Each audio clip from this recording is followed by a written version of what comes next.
So it's really satisfying to do your work. Yes. But it's also, in a way, a bit of a responsibility. I mean, you're responsible to the other side, you're responsible to the people here. I mean, it's a lot. You know, in my head, the way it feels is you're sitting in the audience and you're saying, oh, God, Roland, pick me, please. Right. You know? The other side is saying, oh, God, Roland, pick me. And they're all having this little conversation in me so that we can do one thing. The only mission here that matters, Alan, is that we stand by each other's side, that you feel a little bit of love, that you remember the love, and that you take the next step in your life. That's what this is about. I would love for that experience to be here with everyone all the time. That, you know, we don't have to wait for someone to cross over to feel that, or, you know, for me to feel that close to my father, or, I mean, I think that's possible. It is possible, and it's happening more and more. Much more. But your work is so important. I didn't realize how important it was. I just thought we were going to do another interview. No,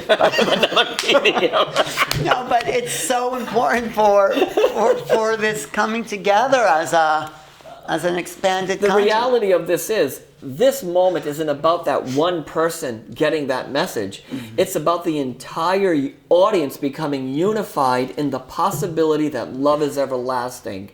I will never forget this woman sitting in a room, sobbing like sounds I've never heard before. And I've heard a lot of people cry in the last 40 years doing this. Then the audience member stood up, walked over to her, and held her. After you, what did you say to After her? I said the story about her father's passing, she was in such despair. A woman stood up, walked across the room, and held that kid. That's the power of mediumship.